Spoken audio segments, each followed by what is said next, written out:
Oh, the glitchy intro. Everyone loves a glitchy intro. Welcome back, everyone, to Total Nonstop Impact. Impact Talk for Impact fans. Right here on the YouTube and the Twitch and wherever you folks are getting your podcast audio worldwide. We got a full crew tonight. We're going to discuss a lot of different things, including tonight's TNA Impact production of Bound for Glory, Fade to Black, the documentary, and some of the featured matches that maybe some of you haven't seen before. Maybe some of you have because you saw the pay-per-view a few weeks ago. We're also going to talk a little NXT TNA update along with some other topics. But before we dive into anything tonight, let's introduce the crew. To my left, your right, we have Alicia. How you doing? Good. How are you? Good, good. We also got Mr. Front Row Bill. Hello, hello. Welcome to the show. Welcome to the show. And welcome to everyone and got JAYBONE live join us. And me. It's a me. It's a Bonerama. It's a me, JAYBONE. So yeah. Let's and this is a JAYBONE without a hat? Without a bandana? Oh yeah. Yeah, this is a clean bone. It's a not very. I'm a little scruffy. It's a smooth bone. It's a it's a scruffy bone. It'd be a smoother bone if there were maybe certain sponsors around, but hey, we got to let it go if they ain't sponsored. Yeah, right. People looking like those early COVID days. Yeah. So, yeah, I had a hat on earlier and just decided it was, I don't know, I was getting too warm, so I had to take it off. I actually picked up a different hat this past Sunday. At my favorite arena. Ooh. I don't have it next to me. I still have it in the car. But I do have, I'll wear it Saturday. So Alicia will see not my TNA hat, but I did get a 2300 arena hat. Very sharp. At the Battleground show on Saturday. So nice. How was that? What's that? It's this Saturday. It's this. Yeah, I was watching the Eagles game at the arena last Sunday. So I picked up another hat there. But it's very similar. It's a black hat, 2300 Arena, Philadelphia logo. So gotcha. I'll rock that for that show. There you go. So they got like an area set up that you can like watch sporting events? They had a food and like wine type mixer thing going on. That I stopped by. So I grabbed a hot sausage pepper and onion sandwich, had I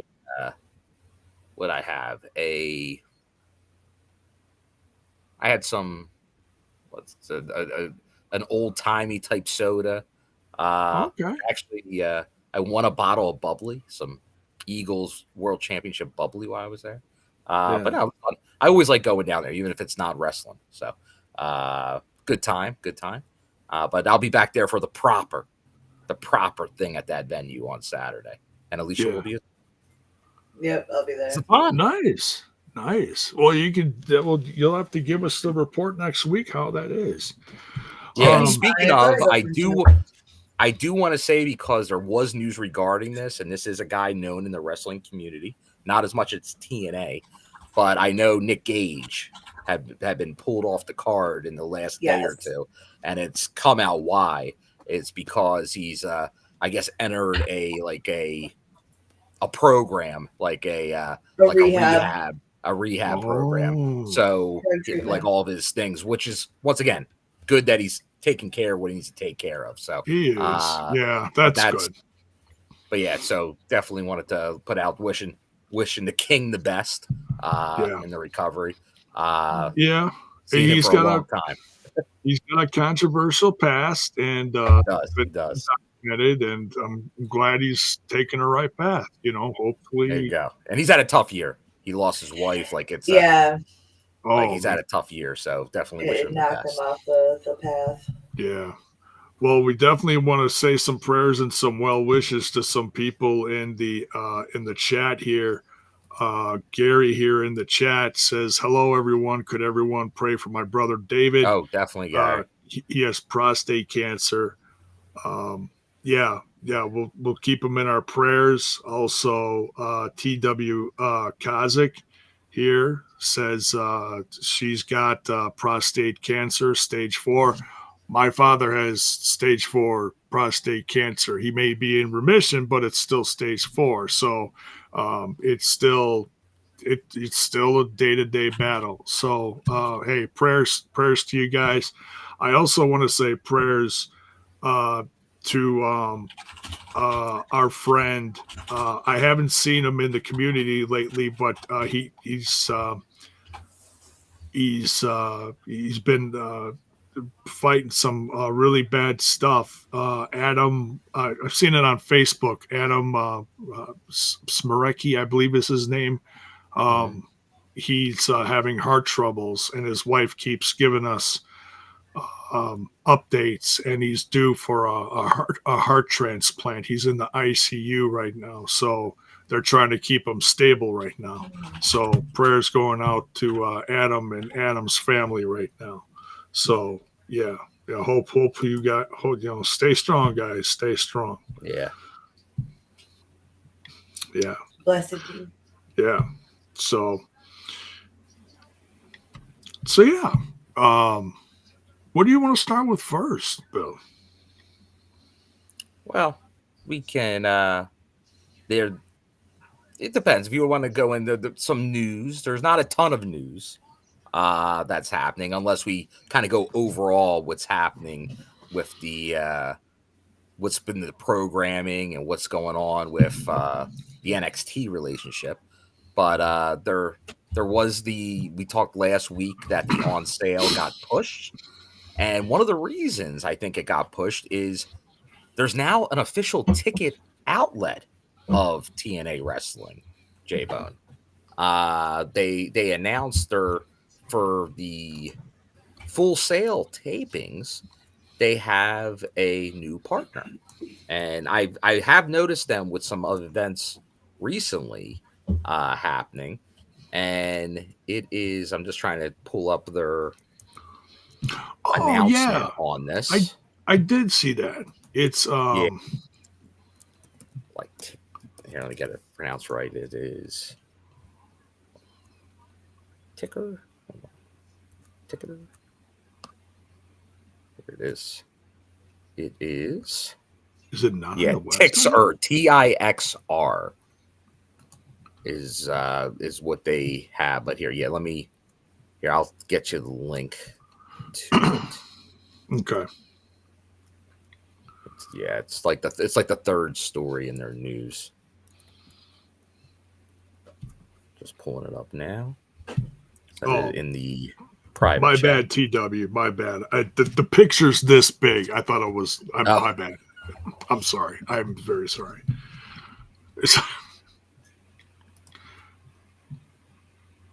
These are good glasses too. All right, here we go. There's the good glasses.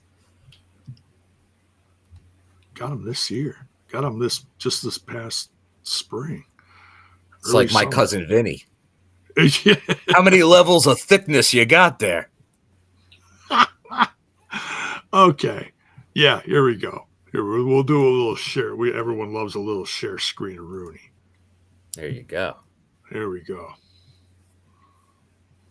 Share. There we go. Okay. TIXR. Tixer. All right. Breaking news. Partnership kicks off November 13th through the 15th. Shows at Full Sail University in Orlando, Florida. Very cool. TNA Wrestling today confirmed a long-term partnership with Tixar, a global technology leader modernizing ticketing and live event commerce, to be an official sponsor and ticket provider for future TNA live events. And I'm not going to read this whole thing, but it's for Thursday, November 13th through Saturday, November 15th. And it doesn't surprise me. It really doesn't surprise me at all with all the negative news lately about Ticketmaster and and such. People going other routes to find. Yeah, and depending on something venues, because we'll see, because like the El Paso tapings, they're still going through Ticketmaster. But a lot of that's dictated by venue, where they have the ability. I'm sure that's going to be their preferred method going forward on this new format. But hopefully everybody, and let us know if you've indulged, because there was the pre-sale already. The actual public on sale starts tomorrow, but the pre-sale. I know. I think they've had some good early movement for the 3 days. Yeah. And actually, right now they've been on the press tour. Our world champion Santana, along with Nick Nemeth in El Paso, for that 3-day loop in December. Which once again, that's going to be an interesting one. Just know in El Paso, because it's a very dedicated market in El Paso, because there's not a lot around. You got to go distances to get other things. So it's like you're the show in town, but to do 3 days, that's not easy. That's like some old TNA stuff where they'd go to towns for that type of longer loop. As we know, they've been having a good run with 2 days, but 3 days, that's asking a lot, because you're trying to get a lot of the same people to come. But we'll see. I'm sure that's what they're doing right now. They're putting in the effort to promote it, but that's what this is all about. And that this is all in combination with the NXT partnership, everything else, getting the name out there, hopefully the new media deal. And we'll talk, because I've already seen some comments early in the chat, because last week obviously was pretty much postbound for Glory, Fallout, interviews, things like that. And then obviously the show tonight was focused on the backstage, along with some more in-depth match from there. So it's been 2 weeks of Bound for Glory, which is the biggest show of the year. Get it? This is I look at it, I'll say it's sizzle reel. This is, like we talked about, the sizzle reel they put out a while back for networks. This is a sizzle reel for fans. As they're tripping on the product, noticing it. Hey, this is our biggest and best show, highest attended event. We want you to see all this. Right. I'm still waiting to see if it's going to break any minute, what they're going to be doing next week.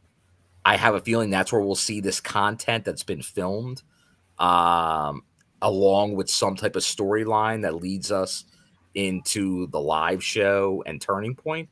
But we'll see. It sounds like it's probably not going to be announced tonight. It's probably going to be in the next couple days. But that's my guess. But we'll see. We know some of the people behind this in Nashville are probably in the chat as we speak. There you go.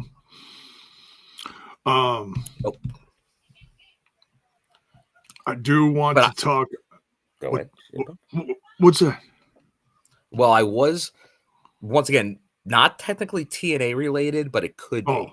And this just broke a couple hours ago. Okay. Mania Week. WrestleCon and the Collective are becoming one set of events next year. So GCW, which is behind the Collective, and WrestleCon, which was like every other show during Mania Week, indie wise, not WWE, they're going to be working together. So it'll be interesting to see what TNA does, if they do their own separate thing apart from everything, or if they get involved in this. Like last year, they kind of did their own thing, which they could do again. They might just go do the same arena and do Unbreakable again. Like they could do that. That'd be fine. Or they might become part of this. Not sure. Yeah. We'll see. Now, was that before the partnership? That was, well, there was stuff going on. I'm trying to remember. But there wasn't, I'm trying to remember if there was any, was it an official partnership or was it loose where there was a little bit here and there? Because that was, I think it was before it was officially announced, but I think we had seen some things happening. But okay, maybe it was one way at that point. I know the one big thing that came out during Mania weekend was the purchase of AAA. And I was trying to remember which side of Mania the TNA partnership landed on. And I mean, it's really spicing up now with everything that's happened recently. But I know it started out kind of slow, which there's nothing wrong with that. You can't go, Yeah, because they had a little bit, then they slowed it, then they zoomed it up. Yeah, so the partnership was January of 25. So it was in there, but I think it was when intentionally they went a little dark during that time and were focusing on their own things. Because they did a little bit. Remember, they started a lot with the knockouts. Was kind of how it kind of started. Then they slowed it. Then they kind of went back, and they were heavy, obviously, until obviously when you have Trick Williams, and let's talk about it. Oh yes, January. Okay, so so one thing, and I'd like to get the everyone's opinion on this, including the chat, is the stuff that happened. Now, I'm not sure. Alicia, did you happen to see the promo about the Hardys becoming reincarnated, and the broken Hardys are gonna show up in Halloween Havoc on Saturday? Did you happen to see any part of that? No. Okay, you got to see the promo. It's great. It's got special effects and everything. So for those that have seen it, Bill, you've seen it. Yes. And anyone in the chat, please respond to this. So I've seen some stuff recently talking about WWE using AI. The answer? Allen Iverson? Not Allen Iverson. No. AI in some kind of creative form. I've seen headlines and videos, headlines and articles. I haven't seen a lot. Clickbait. Some of it is, I'm sure, because it is a controversial subject, depending on your opinion on Hollywood had a strike over this. Some people, this is true. Some people are for it in the artistic sense. Some people are really against it. And I'm kind of indifferent. I use it myself, for artsy stuff that I try to sell, I think some of the stuff, now this is just an opinion, but if you saw some of the special effects stuff that they used when the Hardys went in the water, and then you saw the water swirling and bubbling and the smoke moving throughout the special effects were amazing. I thought it was really trippy. Then they showed each guy underwater. You're like, and then they showed them come out as the Broken Hardys, which they're going to perform as the Broken Hardys this Saturday at Halloween Havoc versus Dark State. By the way, Dark State Sug Segs, buy the t-shirt. And they're going to defend the NXT titles against them. And so, and I by the way, I love the promo. So if this is what they mean by using AI in a sense, and not for using AI creatively writing, trying to come up with storylines that way, that I would not trust. That I would not like. It's like people have jobs for that. That's why they hire all the people from Hollywood and whoever else behind the scenes. But for for production creativity and stuff like that, if you're going to throw a little special effects stuff like that, I'm okay with that. But I want to see what you guys think. Number one, did you like the promo if you saw it? Number two, what's your opinion on it? Bill, what do you think? I believe very much in creative freedom. However, I also believe in technology. So to a degree, right? Yeah, I think there's a place for some things. And honestly, the Pandora's box of AI is open. It's not going away. And I think I saw Bell's Boy in there. I think regulation is the key with that. It's tough though to monitor because obviously we know it now. Like kids in school, people in business. Like I know there's people in business. Every email they write, they go through ChatGPT or one of the AI platforms to structure things. It's becoming very much a formulaic, like it's the template for what people do in a lot of ways now. So that's too much. But obviously, because what you're going to have, and people already say, there's not a lot of original IP or ideas in Hollywood or other places, just in general. It's just regurgitating stuff that's already been done. AI. So AI, all that's doing is regurgitating existing knowledge. They're not taking you in new directions. They're taking you what's the accepted common directions to go. Yeah, like it's cliff notes of everything pretty much. So like can it be a filler used here or there, maybe spruce up something here or there? Of course it can. But will that be how it's used? But then, like, obviously, and I know a lot of people already commented on the clickbait stories from earlier like about a week ago, where it was like, oh, someone said there was maybe a glimmer of something, like someone got hired that's used AI, like known to be an AI person. Yeah. So that means everything's turning AI, 100% AI going forward. Yeah. Of course it's not. No. Because once again, that's why. But will there be some things like will there be a TV show where a whole script's written by AI? Yeah, but it'll be bad. Will there be a movie like that? Yeah, it'll be bad. Will someone try to do something in wrestling where there's chunks of it? Like, will a wrestler cut a promo that is partially or maybe even all AI? I'm sure it's already happened. Yeah. Not everybody's creative. Right. Or they just steal content. It's like a comedian that steals jokes. It happens. That's all AI really is anyway. Yeah. So, but yeah, no, I'm not going to be like one of these, like you can't have anything. And like it's out there. It exists already. So you're just going to have to figure out how you deal with it. I don't think it's the be all end all. I don't think it's going to crash everything because I think people that really want to do things and are creative, they'll continue to do that. That ain't going to stop. Like, just like we talk about, like in wrestling right now, like you have the people, and a lot of this is TNA.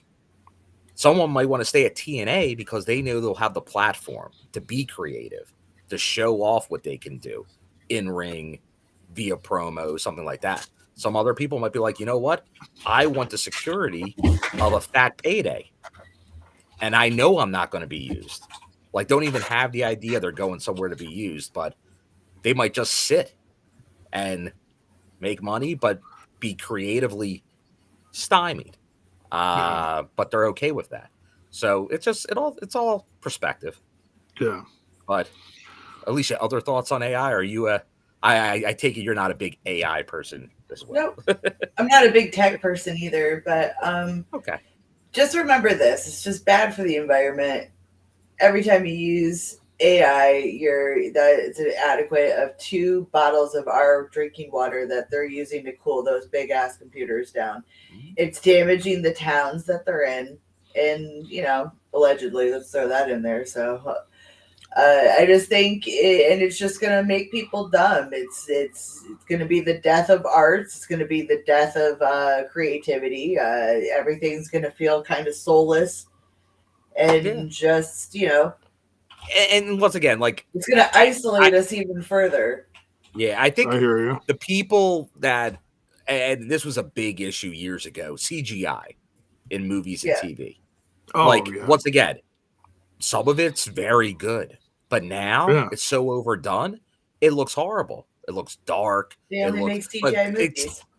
It can still be done. It can still be done well, but you have to, once again, you still have to have it. There's an art to it. There's a skill to it. If you just kind of throw everything out there, it will look cheap. That's like, but hey, we're the old fuddy-duddies because we like practical effects. Well, practical effects translate better. Yeah, they do. They really do. Like a lot of those still hold up. But like if you do that nice mix, and like a Spielberg was like, he's like the king of doing that. It's like, the practical effects, add CGI. You don't get too crazy. You don't get bogged down by it all.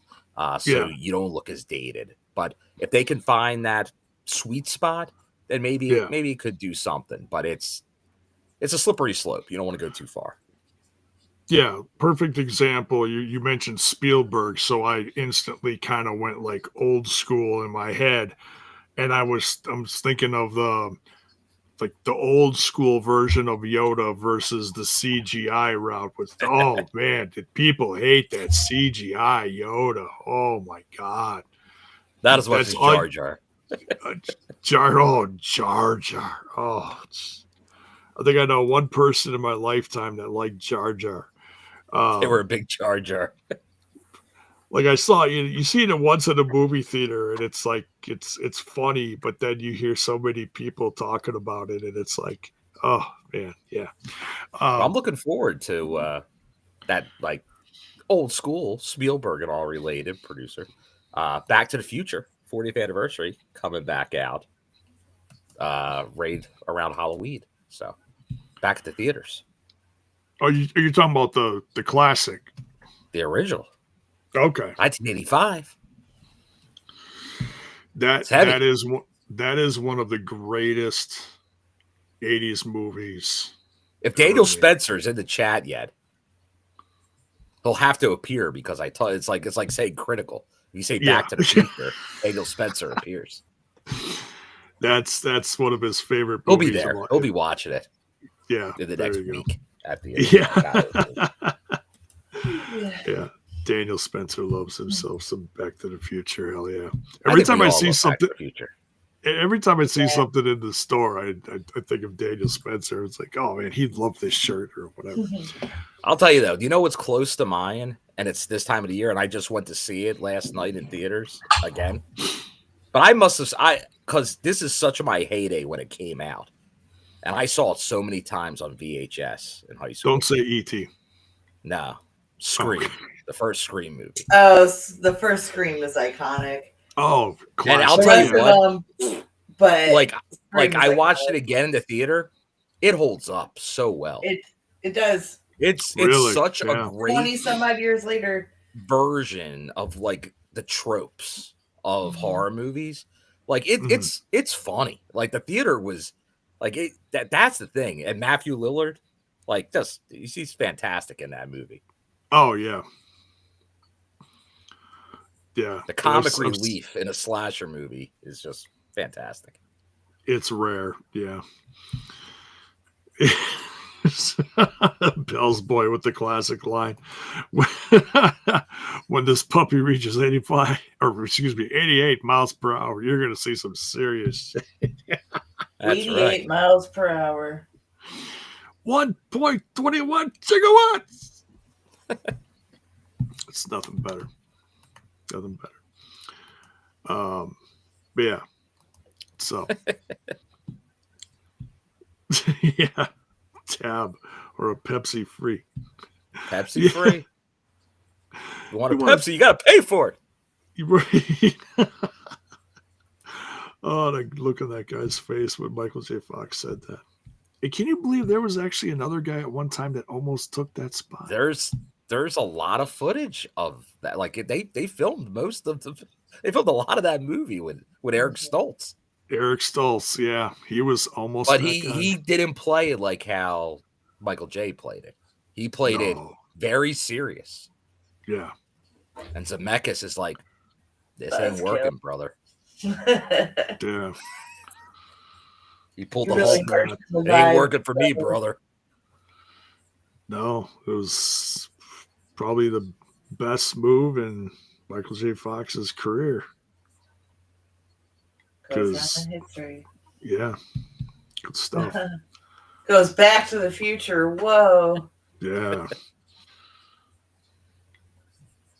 Yeah, supposed to be OG Marty. Can you imagine Eric Stoltz trying to ride a hoverboard?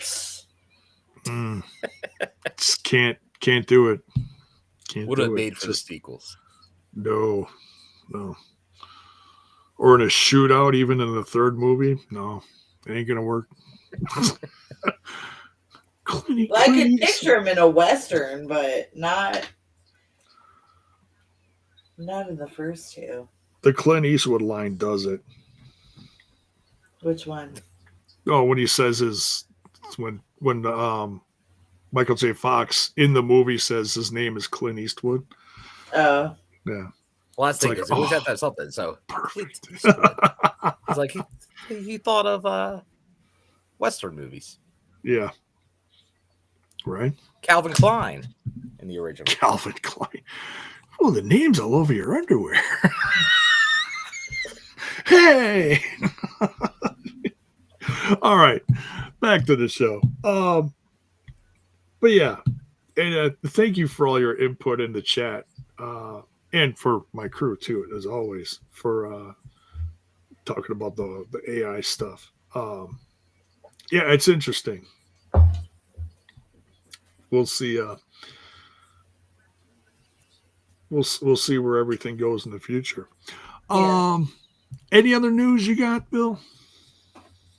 I think news-wise, I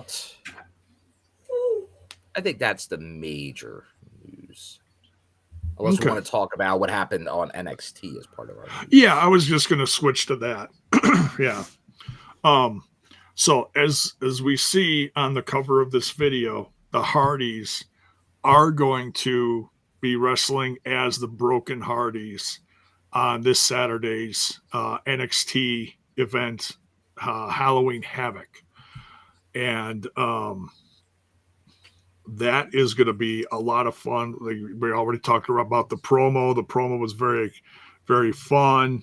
Some special effects. I love how they did that. In fact, that's a first, even when it comes to like old Wyatt family stuff. I've never seen them use anything like that. That was wild. Mm-hmm. So, we'll see where they go from there as far as special effects. But in this case, I thought it really, really worked well. So drop in the chat what you think the Hardys are going to do this weekend. Do you think Stark State's going to take him back? Do you think Hardys are going to keep him? What do you think is going to happen? One other thing, and I'll throw the honorable mention in there first. Zachary Wentz took on Jasper Troy, and we talked about this before we went live. I said, man, Jasper Troy really looks like he's inspired by a classic TNA Abyss, with the chains, the look, the size, everything. All he's missing is like part of a head mask, that he's got a complete setup. But man, that guy wrecked Zachary Wentz. Zachary Wentz really, he put 110% into it though, but he just couldn't beat him. Just really no competition at all, unfortunately. But then after Leon Slater took on Stax, who is supposedly Santino, excuse me. Wow. Santino Morales, future. You son of a gun. Future son-in-law. My bad. Great match against Stax. And then Javon Evans comes out and says, talk about, they should find us a tag team to wrestle this weekend. And so they're like, yeah, So they throw out an open challenge. They're like, hey, yeah, anyone want to wrestle us this weekend from NXT, TNA? Javon Evans goes, yeah, what's that other company that and all of a sudden the music hits and it's Mr. Iguana coming out with La Parca. And I was like, whoa, they're gonna face awesome guys against AAA. That's pretty exciting. So yeah, that is gonna be another really fun match. Can't wait for that one. That will be fun. I'm looking forward to that. Yeah, because I've seen a little bit of the new La Parca in AAA, yeah, and I enjoy it. It's I obviously I'm a big fan of the La Parca gimmick. Yeah. And then obviously I'll always have the soft spot for the original chairman. Now, Oh, sure. It's LA Park. Yeah. You're still doing it. You're still doing it today. And then sadly, the La Parca that replaced him passed away now a few years ago. A handful of years ago, something like that. Yeah. So, but now that there's another La Parca, that's like I said, it's a good gimmick, and then AAA they keep the gimmicks going with a lot of the wrestlers there. So you tend to keep seeing them, even though they do tend to go for a long time. But it is a good game. The only negative is because of, like, in Mexico, he does come out, like, La Parca's always come out the Thriller.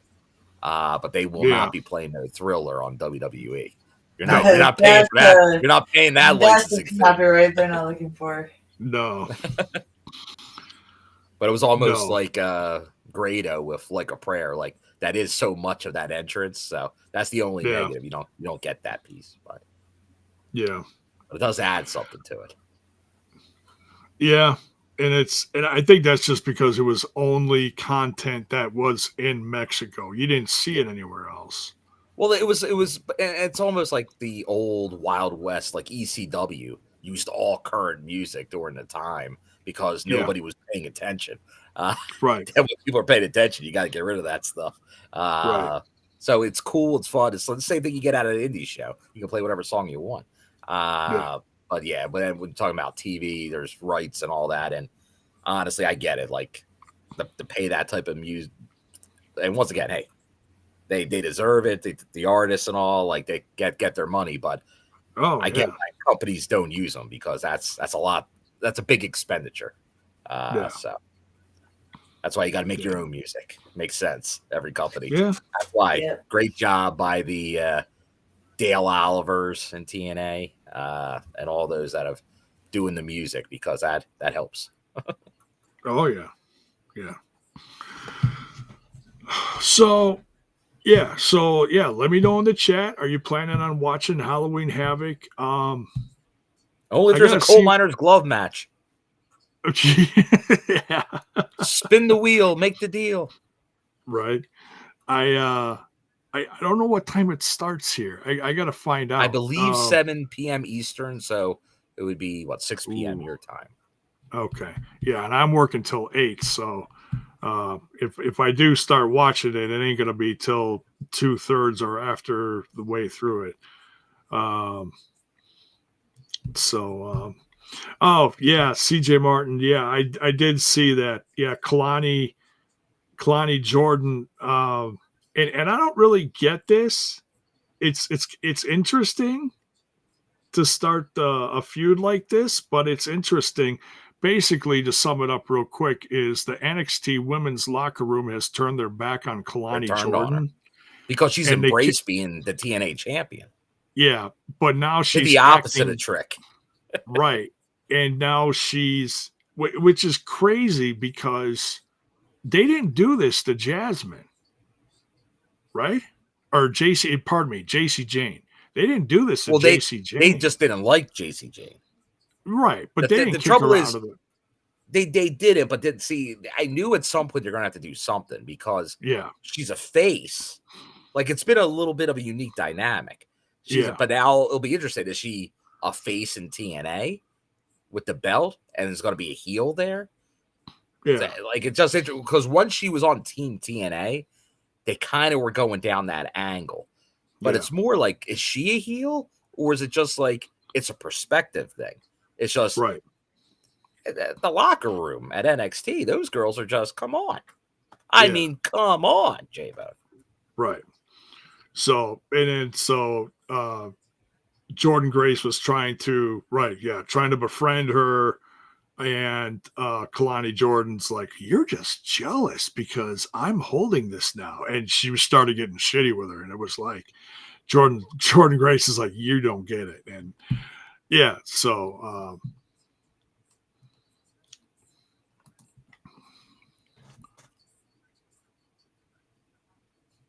okay. All right. Alicia's having some tech issues. She'll be back as soon as she can. All right. So we'll just take her out here momentarily. All right. Now we got Leon up there. Leon. Yeah. So yeah, it's interesting. I think Kalani is very good, and it's just an interesting new dynamic that they're showing on with their and then now they're kind of incorporating a former TNA knockout champion. So yeah, we'll see. Yeah, we'll see how that goes. I don't think Kalani has a match. I know JC Jane does against oh, I can't think of her name. I can picture her. She totally reminds me of the Scream Queen of TNA. Tatum Paxley. Yes.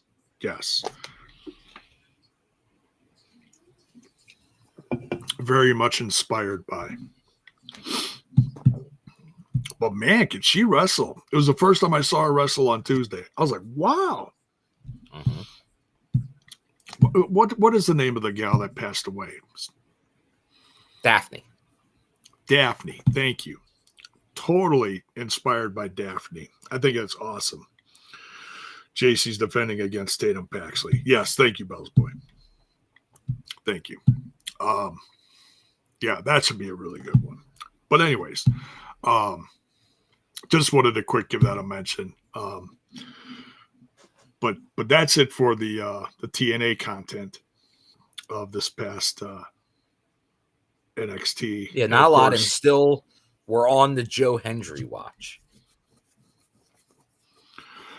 Yeah, like what's going to happen now? Yeah. Which is, I'm liking that, because like I said, if he just showed right up, like if you're doing a write-off angle, you got to commit to the write-off angle. Oh yeah, you got to sell it. You got to sell. And I mean, based on what we saw, there was no Joe Hendry in this at all, so he wasn't he was not there. No. And the only thing they were there with T-shirts with his likeness. It's signs. Yeah, where's Joe Hendry? What's going on? No,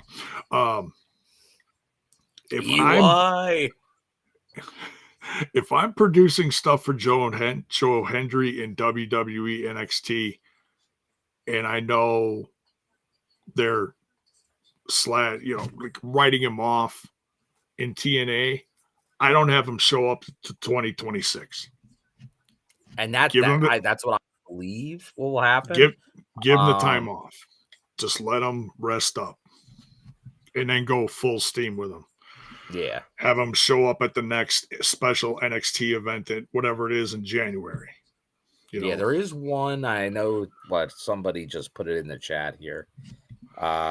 Mayor. NXT deadline Saturday, December 6th, Boeing Center. Oh, okay. San Antonio, Texas. Also where TNA played. There you go. So something to pay attention to. Yeah. We'll see. We'll see what happens.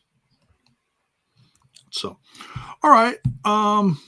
Shall we dive into some Fade to Black? We gotta fade to black. And for those of you who are the yearly subscribers on the TNA Plus, you got it. Was it a day early?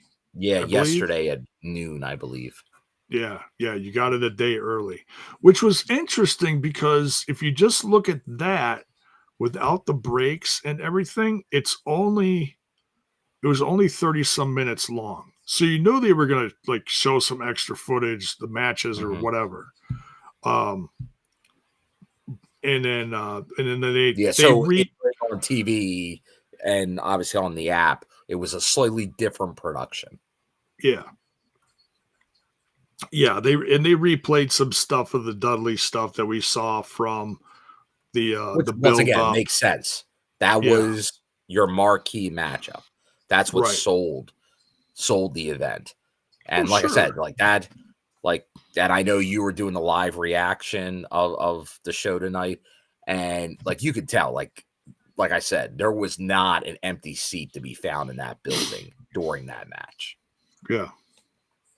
Like people, that's what they were there for that, and they got what they got what they wanted. Like they told that story. You had like that's what wrestling's all about there. That's pro wrestling right there. Telling a story that many years in the making, giving a team really like they might it's all opinion based. But they are the most decorated tag team in history, the Dudleys, Team 3D. Yeah, and to show the old footage that they did, obviously with permission from WWE and with the partnership, obviously helps. The classic footage from the 90s, man, and the classic ECW stuff from WWF to ECW. That was nice. Like, where else are you going to see that? Like, that's like unheard of in like today. Yeah. Like, if you were saying we were going to see that even like 5 years ago, that would seem like unheard of. Like, you had the random, you're crazy, occasional things where like they'd make special exceptions for certain individuals and stuff. But courtesy to this level, like you would never see this. It's a whole different world that we're living in right now. And it is. It's for the better. Like I said, this is something where like a lot of the I know there's a lot of people in this chat, a lot of longtime TNA fans, faithful. Like if you're tripping on this right now, we are a long running TNA only podcast.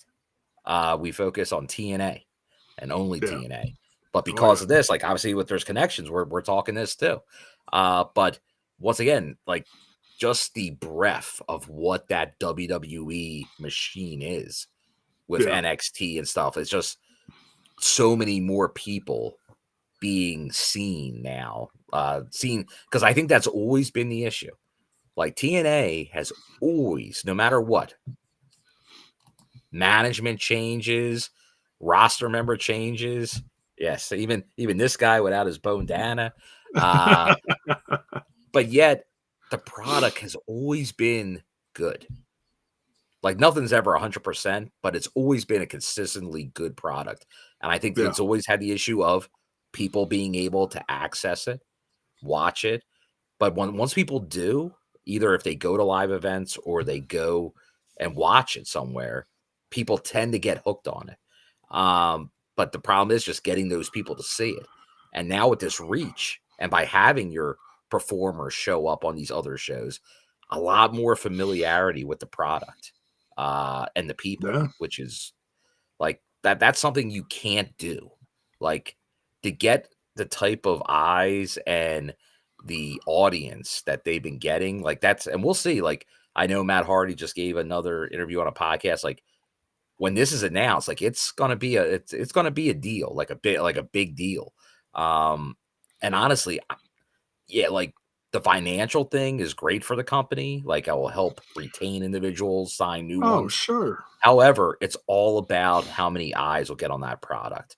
And if you're able to get like if you're able to get CW or another a network with that kind of reach, or anyone even close to that reach, that's huge. That's huge. Yeah. It is, and we're all for friendly wrestling competition as well. Bonus Baby here says, I just seen that Bound for Glory outsold AEW Wrestle Dream by over 1,500 tickets. Nice. Wow. And it's tough right now. Like, it's a tough marketplace for wrestling. Yeah.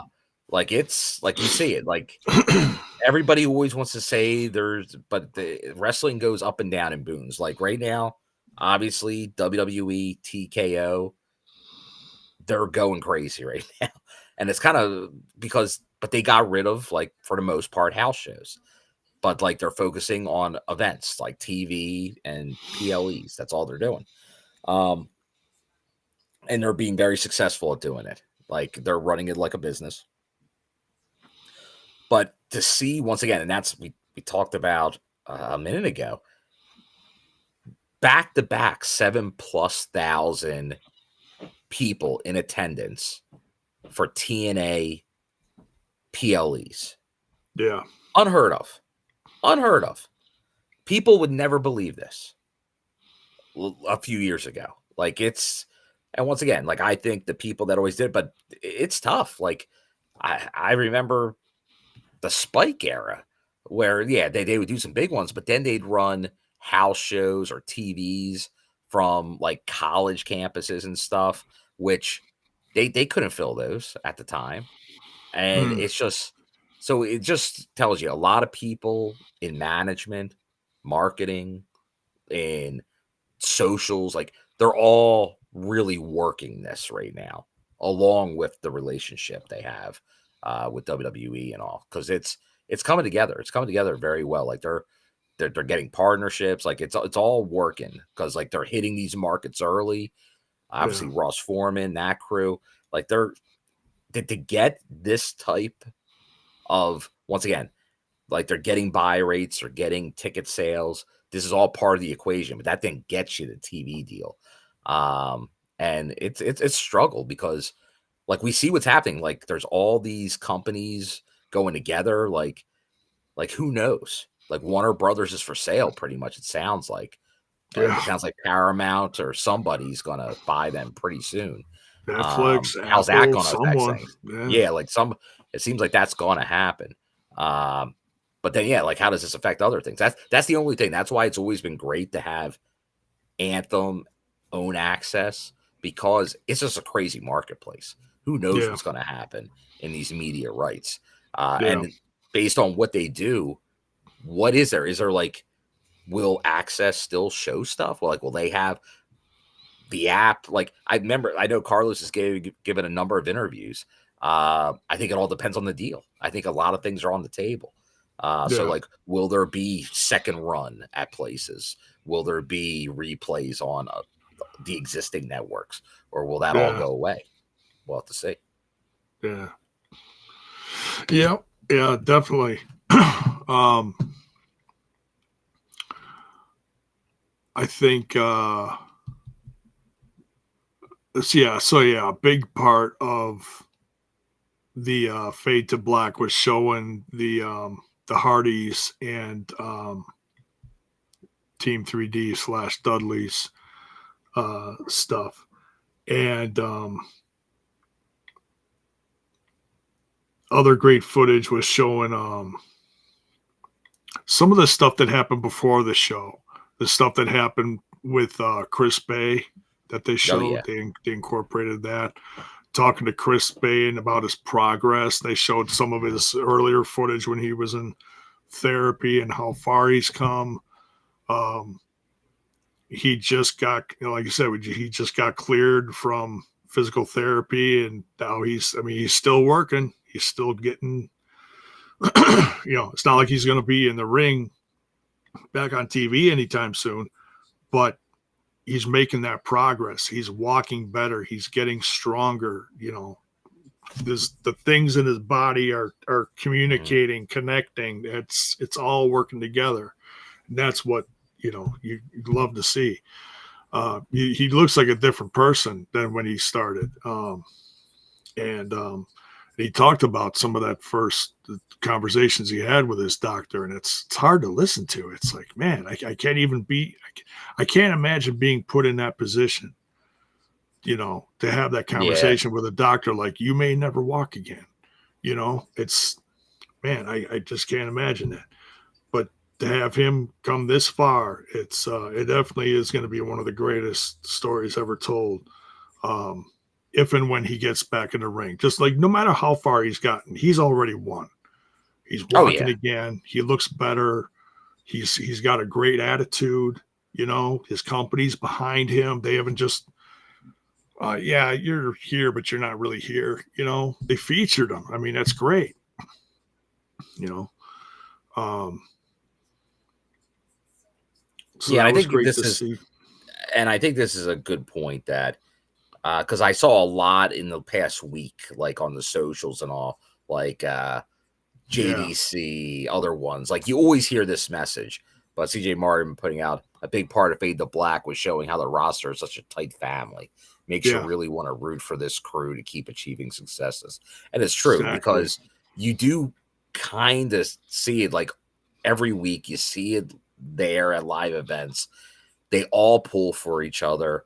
There's not like, because I know a lot of them, they're saying like people that have been in this industry 20 years or more will say how the TNA locker room's the best locker room they've ever been in, the current TNA locker room. And let's not kid ourselves. There wasn't, not recently, but not that many years ago where you'd always get now once again, was half of it BS? Yes. But there would be dirt sheet reports. Oh, unhappiness in the TNA locker room. Oh, everybody's down. Now, like, were there times where there's some things management was causing to get some people? But I think they've done a really good job over a number of years. Because you can tell, like, there's always, no matter what, there's going to be some people that in any workplace that might not contribute to the overall well-being of a locker room. And I think some of those tended to be the yappers to certain dirt sheet people that have dried up on their stories over the last few years, if you've noticed with TNA. So that it all kind of goes together. So, but no, but it's great to see because I think that breeds success. Like when everyone's on the same page, working together, wanting to see everyone else succeed. Especially when you're doing this kind of partnership that gets a lot of people worried about things like, because, hey, even a lot, I'm sure, I know there's members in this chat right now that thought, don't get into this relationship with WWE and NXT. Like it will turn out bad in the end. Yeah. Now, and hey, you're always valid to that opinion. We'll never know until there is no relationship anymore. If it doesn't work out, but the success so far, but once again, they have the right mind frame in that locker room because doing something like this, there could be all kinds of competitiveness. Be like, what? Oh, like we're gonna lose this, we're gonna win this, we're gonna like that's so many egos to kind of handle, and yet they seem to be doing it flawlessly. So once again, kudos to all the management, and obviously everyone there being able to work together to get this done. Because once again, the proof's in the ticket sales and the momentum the company has. Yeah, like momentum where there are people going after TNA because they're being successful. Which once again, that's pretty good. Gary Rossetti here mentioning the Pursuit channel. Oh, the Pursuit channel. Like that's the all-timer. Like that one was so tough. Like I changed cable companies just to get that channel. Yeah. And so there's rumor has it that the Pursuit channel is still trying to air TNA stuff from about 6 years ago. So good luck, Pursuit channel. Yeah.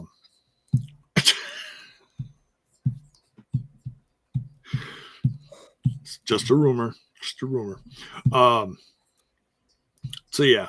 What else? The footage of the Macklin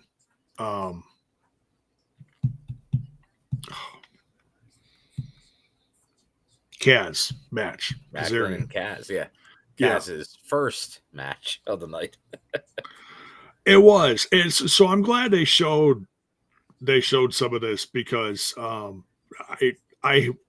didn't that night I didn't get home until that match just ended and Macklin just won. So yeah, that's what we talked about in the review, which I know a lot of you have supported the review of Bound for Glory on the TNI channel.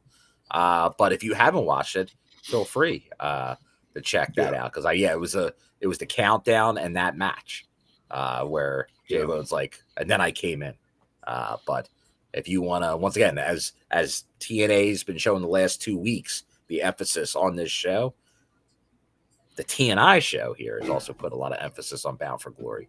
So you can go back and watch that all. Have a marathon, binge the TNI show.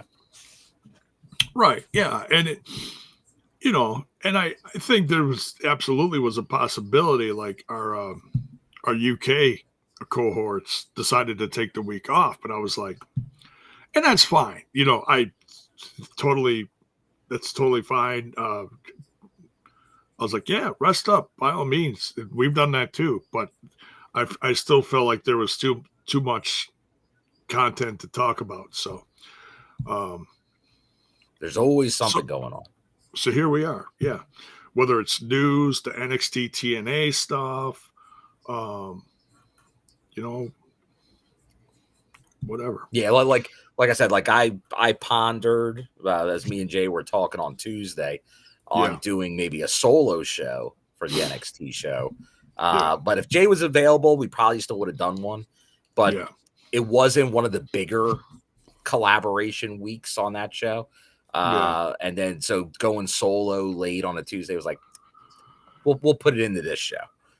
So we knew we'd have a nice full Thursday episode for everybody. It'll just give more content to this one, right? Correct. Yeah, because then that would have taken away a quarter of the show we're doing right now. yeah, if not more. So, they also showed a nice amount of footage of the Hall of Fame. Yes. And yes, I still have to watch it. I know. Don't get it. Don't get You're on getting me close to watching it all at this point, JAYBONE. It's like shorts. It's like YouTube shorts. Like you'll eventually see a whole movie in little 30-second increments. The clips, yes. That's the Cliff Notes version, yes. So, I know we're switching gears here, of course, for the millionth time. Mayor mentions here, rest in peace, Mo from Men on a Mission. See, and that's from a time that I didn't watch, but by all means, rest in peace. But that was during the whole. That was a heavy error for me, because actually I saw King Mabel crowned. I was at that was in Philly, the King of the Ring. So I saw Sir Mo and King Mabel. So like I said, like during that era, like I was ECW first at that time. But then I was WCW and WWF when they would come to town. But I was getting the pay-per-views. I was doing both their pay-per-views back then, taping them on my VHS. So no, that was Dino's. Yeah. So, but no, that's it is because it felt like we had a little reprieve for a while, but man, sadly, so many people, wrestlers from that era, are no longer with us. It feels like you go over those pay-per-views from then, and it's sad like how many are no longer with us. But it was just a different time in the business then.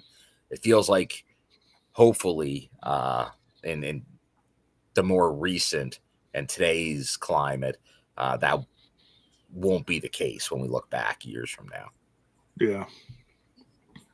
Yeah, it certainly is a different time now. I mean, I know there's still plenty of bad stuff in the industry, especially in the indies, but at Yeah. least on a pretty professional level, most professional wrestlers lead a pretty clean lifestyle. Yeah, and also the workload. Like, hey, they're still putting in a lot of work, but Yeah, remember, these guys were on the road almost every day of the year. 6 out of 7 days out of the year. Yeah. And it's not like that anymore. No, I mean, there's still a lot of travel, but there is. travel is still a very crucial part of this industry that affects Travel's rough. Hey, I know it people from the travel I physically. do. It's rough. Yeah. It can take its toll on you. I couldn't do what you do, Bill. I'm just saying, whether it's flying or the driving all the time, I couldn't do it. So props to you for that, man. Holy cow. Yeah. So I did. Yeah, Gary Rossetti says J-Bone missed the Goon, the Manitor, TL Hopper in 95. Yeah, I stopped watching wrestling shortly into high school, and I focused more on music, heavy metal, and chasing girls. There you go. I was waiting because that's the answer for everybody. Yeah. I'm victim of that myself. I had my priorities, I just saying. Priorities change at some point around that time. It does. Yeah. Puberty kicks in. And, I feel like a lot of people there'll be this gap. Be like, oh yeah, I was real into wrestling, and then I missed this era. Yeah. There's usually a reason. Yeah. And I came back. Hey, if you were able to not do that, kudos to you. Like I was I had a lingering eye from afar. Yeah. I wasn't fully invested, but I kind of know, like, oh, that's going on. Okay. Like when I went, so I had a girlfriend when I was in junior year in high school, and we went over to her house for Thanksgiving, and she had on what I think was one of the first Survivor Series. And I remember sitting there watching it. We were sitting on the floor watching it. And then I remember sitting on the porch later, just her and I, just having a moment. And then I heard the door open. I turned around, and there's her uncle with a shotgun right here. And I ran until... You almost were not the sole survivor. I ran until my legs couldn't run anymore, and then he caught up, and then his dad caught up to me and literally tossed me over his shoulder and carried me like this. He was a big guy. Carried me over his shoulder back to the house, and Kathy was like, "Would you put him down?" And I was like, "Would you just kindly call my parents and tell them I love them and that I won't be home again?" But it was all a riz. It was like a flare gun or something that they loaded up, and it was just to I thought it was going to be not as dangerous as a Checkers parking lot. No.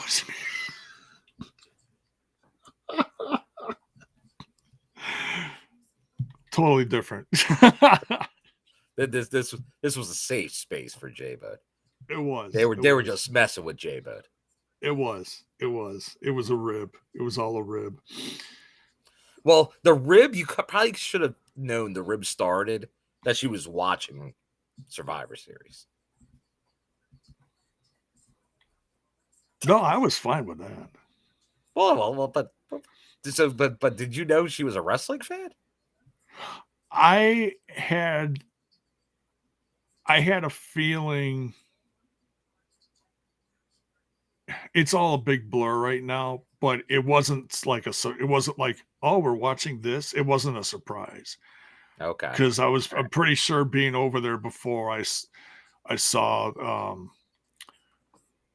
the son and the father watching wrestling on TV or something like that. Okay, so they were the wrestling fans, and she had to watch as a byproduct. Became a fan. Yeah. I'm guessing she was somewhat a fan too. We just didn't talk about it much because I wasn't into it. But I had that had to be, if that was Jiminy Christmas mullet bone. That had to be an early Survivor Series. It was. Let's see, I was junior year 90 to 91. 90. Yeah, so fall of 90. There you go. Yeah. Yep. The mullet was in full effect. That's when the Survivor Series was real. The hair was flowing as I was hanging upside down. That's right. Being carried down. And it was never seen again. That's right. Scared the hair right off the top of my head. Poof, gone. Had a heart attack. The wild happy. So you got a little TNI After Dark there. Yeah, there you go. Little After Dark. There you go. All right. What else? What else did they show? They showed a lot of the Hall of obviously Fame. They showed Santana. Yeah, they showed the backstage stuff with Santana, the family, talking to the dog. Yeah, family. That was cool. Oh, and a lot of good stuff with Eddie and Lish, because they're locals. Yes, the Boston stuff. Yeah, Eddie Edwards, longest tenured member. He is. Yeah, and he said to go back to Boston after so many people asking for so many years, like, when you coming back, to be a big part of that one. And he said, to be in a team with all your closest friends is like, and your wife. You can't beat that. And of course, they keep showing the footage of Bill Collier slamming Lish into the tacks. I'm like, man. Special Agent Zero. He just, I'm sorry. He looked like an absolute star. I don't care if he doesn't wear the tux ever again. He looked like an absolute star in that match. He did. He looked. He got everything about that, because the crowd did not like it. So he got the heat. And Lish, all-star caliber performance in that match. So it was good to see. Good to see, because really, Lish hadn't been in ring in quite a while, and then she was in that match not long, recently on TV, and then bam, into this, and really stole the show. Yeah, there you go. Yeah, that's what I was saying, because that was 3 or 4 Survivor Series in. That was an early Survivor Series. But like I said, my heyday of that stuff was those early 90s. So they're all the ones I probably still have on a VHS I recorded or bought the Coliseum home video, or I forget who WCW's videos were back then. But they're somewhere that 90 through 95 era. Yeah. There you go. Anything else special you wanted to go over in the content? They did show a little bit of the knockout stuff. It was brief, but yeah. But no, just all very well done, well produced. Yeah. We know we're getting that, and we know that's partly, obviously, a lot of the crew, like obviously Eric Tompkins and then now we know Kevin Sullivan. He's back too, at least with this. He was all part of this. So no, you can see the quality of everything there. Everybody behind the scenes. Good friend that we see, Kevin Martin, in our chat a lot. So a lot of people play a role in this. and very well done. Just like it looks like a premier organization that put this together. So once again, I think that's what they're showing us. Like the reason they put so much emphasis on all this extra content from Bound for Glory these past couple weeks. And we'll see where we go from here. But no, I thought it was very well done. Like the first Fade to Black was very well done, and this one same way. So yeah, definitely if you haven't, like hopefully if you're watching this, you did watch it. But if you're just watching us and didn't watch it, feel free to go back, check it out. It's worth the watch. Oh yeah. Yeah, especially if you didn't watch the pay-per-view. Not everybody has the money to get the pay-per-view or whatever. And you're going on just by what clips are out there. Go watch this show. It shows plenty of footage from some of the matches. So you get the vibe and you get to see the crowd, and you really get to see just the feeling of it looks massive. It really does. And it's just so many of these shows over the course of this year have looked so big. And it's like, man, and that's all we've wanted since I've been a part of this podcast for 6-7 years now, whatever it's been. Is to TNA to get back to that point where you just put more butts in seats. Like, man, that was the goal. Like that was the reasonable real. Like I once again, you can go to the tape of the TNI show, Johnny Bravo, talking about the 5-year plan. It feels like this is where you could get to. Then the media deal, the air, like where you're going to be showing your main program. That was the next big thing to fall, the domino in this. But it was like they said, they had to kind of start over. Like they had to break it all down and earn every fan back. And that's exactly what they've done. Like, hey, they never lost some of us, but they had to go and find new fans, bring fans home again. And I think they've done a good job because, like I said, there was that uptick, and I know people don't want to hear it, but it peaked out during that when Hogan came on board. But then it started, just like everything else, some interest. They started losing some of those fans over time. And then like you'd have some come back, like during the Broken Hardys, but then go away again. So like they would come in for acts and then leave again. But to get more just of those fans, and it's the toughest thing in wrestling to get the casual fan, but they seem to be doing a good job when they're getting these markets of bringing wrestling fans to shows. And that's key. It's like, hey, we're not going to go tribal, which is so much of what you see online. But really, is that what it is out there? No.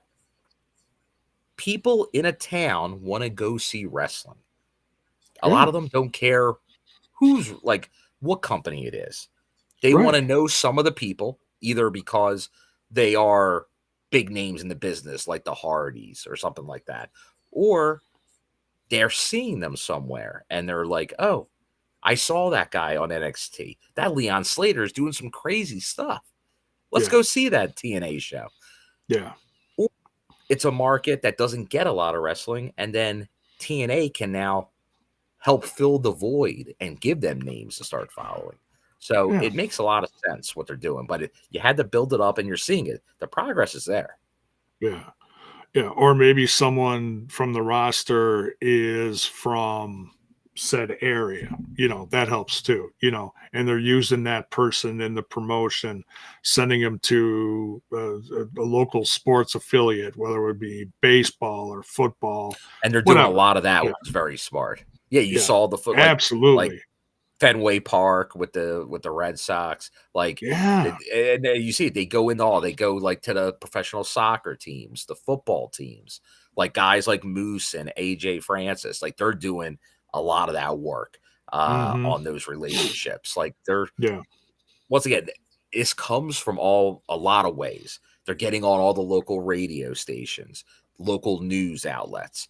Like this is a playbook that honestly, the WWE, WCW, like a lot of these companies, you got to utilize that. You gotta get all over these markets. Like they do the street teams. Like they're kind of trying to hit it from everywhere they can to get and work with local promotions, work with the local indie promotions to help generate that stuff. Like have people, the students or members of those rosters work the shows in some way, maybe get a chance on an explosion or some other kind of thing.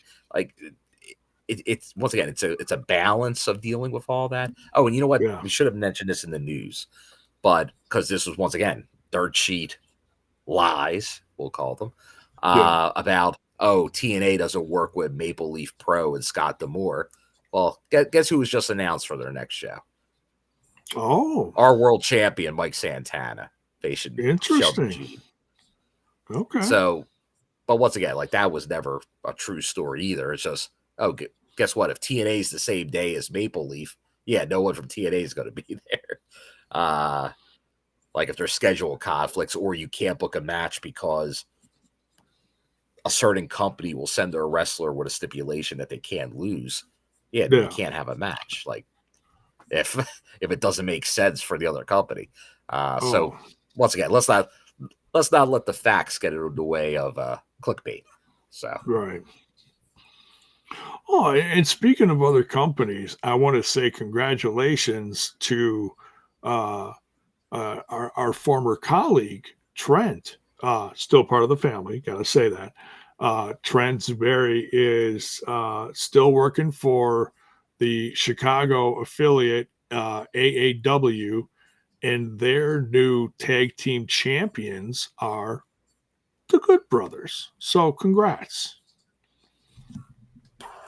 Too sweet.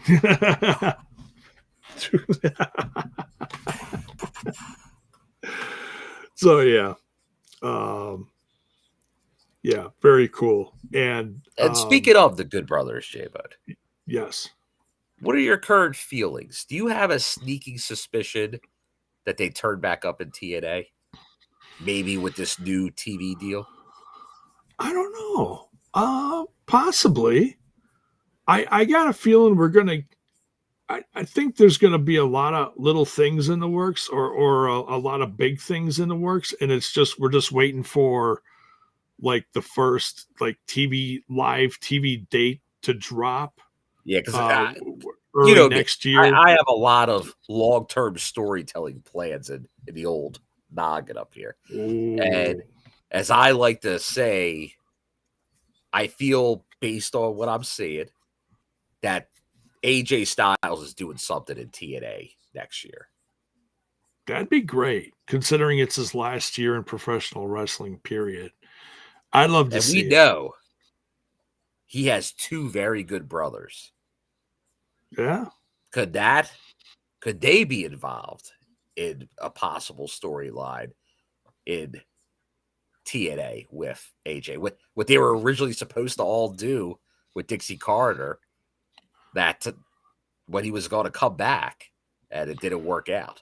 Things fell through. And then, yeah. AJ went to, or they all went to WWE, I guess. Correct. Yeah. As the soundbite would say, they went there for a lot of money. We came here for a lot of money. I think there's other things in the works. I think they could be like I had said as soon as Killer Cross was a free agent, I'm like, pull the trigger on this while it's hot. Let it happen. But I know he's having a lot of fun in the indies right now. I wouldn't be surprised because he hasn't shown up anywhere else, at least not to my knowledge. I could be wrong. No, just indies. And so, and he did put out a new documentary. I'm in the process of watching that bit by bit, section by section, and it's pretty fun to watch.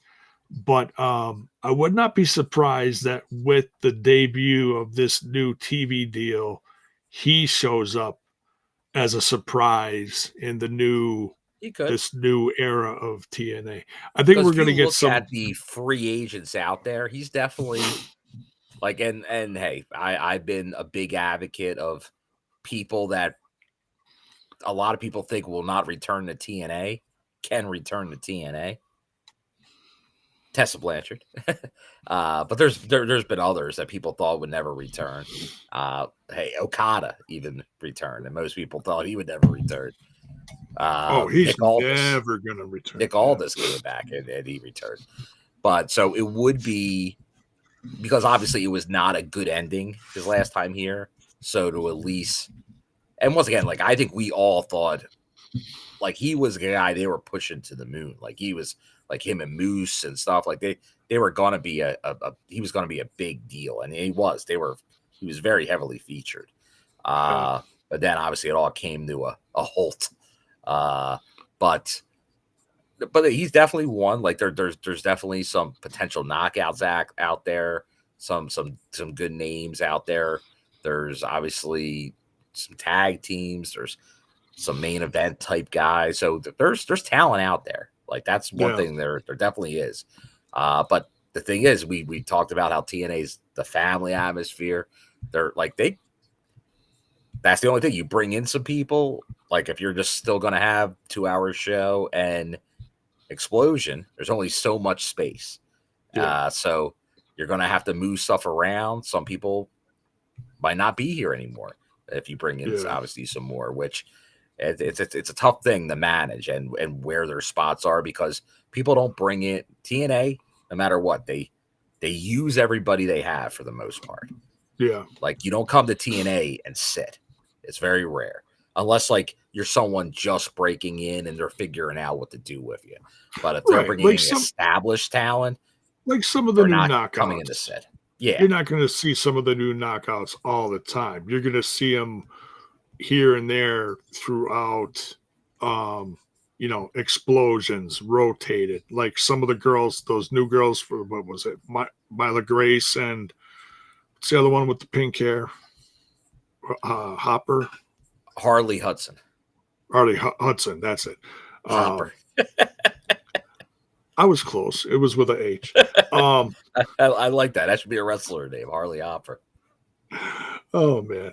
And then there's other. Now I saw a name here. I do want to mention this because we haven't really talked about this. Okay. Ray Sean's mentioning about Jericho.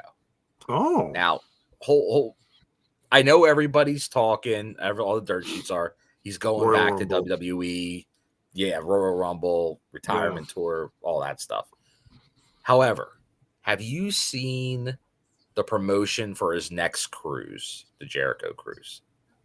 It has no AEW people on it. It doesn't. But what does it have? Jeff TNA Hardy. People. That's Jeff Hardy.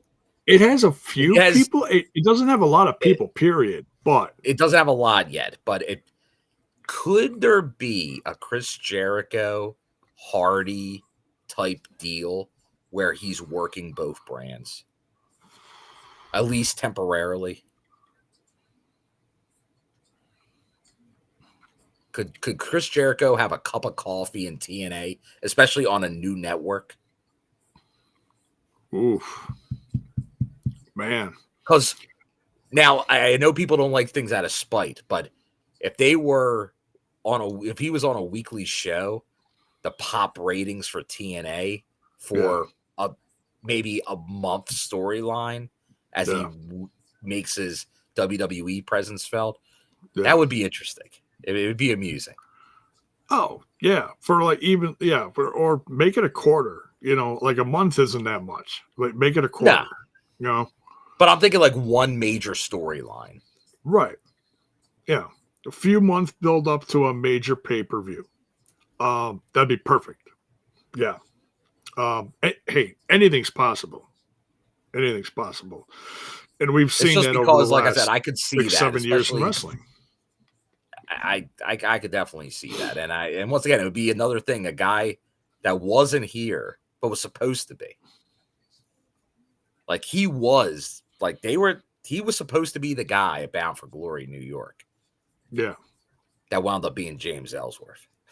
Oh, yikes. Biggest letdown in TNA history. Yikes. Yeah.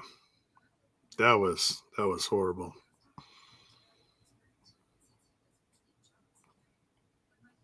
His chin didn't even make it in the ring that night. Jeez.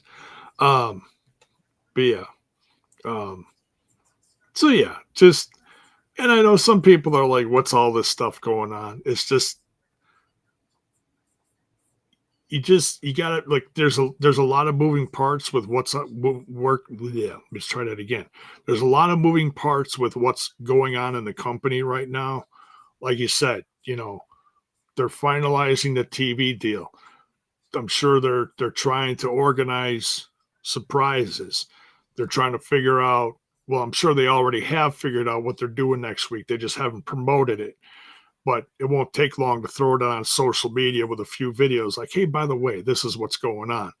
They got matches in the already, they'll call them like the dark matches from 2026 or 2025 that you haven't seen yet. Like rare stuff. Be like, oh, okay, here's some rare stuff no one's seen before. There you go. That's probably how they'll promote it or whatever. Yeah, we'll have to see. I definitely, because I know, J-Bone, last week we had a big focus on the sad passing of Kiss's Ace Frehley. Yeah. And I do know, I think, what was it, maybe the day after or 2 days after our show, there was another musician that passed. Oh, yeah. If you wanted to say something on that. And I know in our chat, there's some other ones about, obviously, Oscar winner Diane Keaton passing away. Oh, yeah. And D'Angelo. Yeah. So there's been a few sad passings there. But yeah. I know, as a jacked up jukebox guy over there, the music ones you definitely like to focus on. For me, personally, it was Sam Rivers, the bassist of Limp Bizkit, who passed away this week. That's a big one, especially if you're anywhere close to my age and you saw the inception of what became Limp Bizkit back in the early nu metal era. Man, and you're still, some people come and go, some people fade away, like they start liking other stuff, didn't think, whatever. But man, I still love me some Limp Bizkit. They're still kicking out jams, especially with all the original members. And now, sadly, they lost one of those original members. And it's the part of the band that really is like the bass and the drums that's how you start a band. You get that solid backbeat. The backbone. That's the J-Bone loves the backbone. So it's and that's so critical. And if you've seen Fred Durst's post on how they actually started the band, the little story he told and how he met Sam Rivers, and Sam Rivers got his cousin, John Otto, the drummer, into the band. It's a great story. Go find it. Even if it's on someone else's social media, just to hear the story, just go check it out. It's a great story. And, man, they had a whole huge tour lined up now. Now that's all, I'm sure it's on hold. It's man, this has been a tough year for iconic people, whether it's in the wrestling or music or whatever. It's tough. It's tough. So David says he's way late to the party. That's okay. Thanks for joining, man. Smash that like button. No, it's always great. Everyone that can join us live, but if you're not here live, you can always watch it back. Hit the rewind button at your own at your leisure, or if you're on the old audio, but you can listen anytime. Yeah, but don't forget to hit that like button, right, J-Bone? Yes, smash that like button, smash that sub button, ring that bell for notifications. But yeah, so many icons lost recently. So rest in peace to all of them and their family and friends, their fans. Yeah. But yeah, I think that pretty much wraps up everything, Bill. I think so. But once again, well-produced show. I'll be interested. I keep checking here to see if TNA is throwing any late stuff to us, just for the heck of it. But it doesn't seem like it. So we'll find out in the next couple of days. My guess is they're probably still working on what they're going to be airing next week. So yeah, very intrigued. Like last week they promoted Fade to Black. This week they didn't promote anything for next week. But they're going to have some kind of content. So yeah. Oh yeah. Like I said, there's still stuff in the can that I feel like they're going to utilize. Like I don't think they're going to go all the way and do everything on the live episode to then roll out to the PLE the next night. I think they're going to start setting up. I think they're going to use 2 weeks, sort of like they do for normal TV.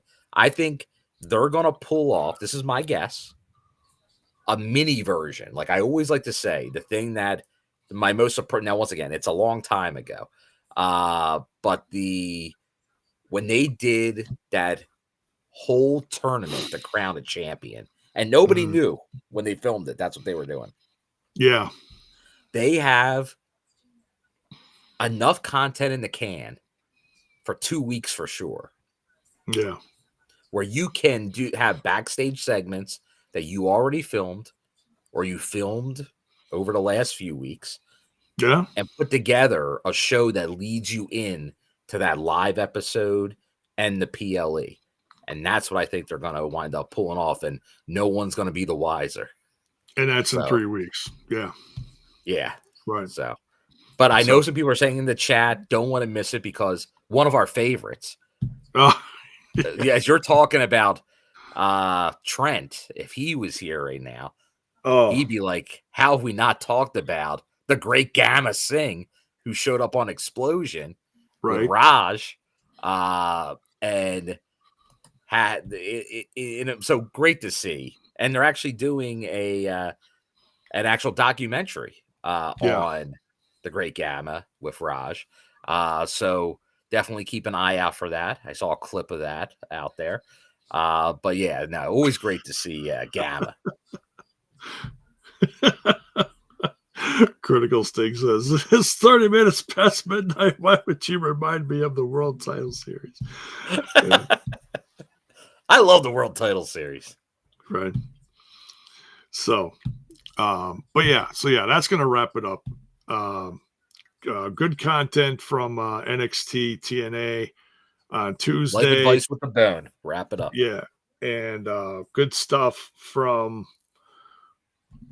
the documentary is a lot of fun. Some people aren't into that. We love it because we know who's behind the scenes. So I think we love seeing what they do because we're privy to a couple little things here and there. So we know how special and how hardworking these people are. So we're a little biased. Yeah, we like to see production, but then just because we know it's always happening, and Aaron, I see Aaron Jack joined us late. Yes, great to see Aaron, and I saw you're not feeling great. Feel better, man. But I did see this, so I want to point it out that Mike Santana was on social media calling out AJ Styles, saying, which once again, I think I feel like Leon's done it. Everybody should, because I think we're going to get AJ in something. If I'm anybody on that roster, I'm throwing my shot. Shoot your shot with the man that built this company. Because maybe we can get a couple things out of him next year. If we can get a little run where he does a couple matches, count me in. I think it's too late for Cena Hendry, but we might get AJ Styles versus someone. So we'll see. But I mean, Cena's got Cena's got 4 more matches. We don't know anything, so who knows? It's all guesswork in a white coat. So, all right. So, all right. Much love, everyone, and thank you for joining us this week. And like I said, we don't know what's happening next week, but hey, we'll be here to talk about it. Because I'm sure it's going to be stuff that we haven't seen before. So, take care, comb your hair, and see you later.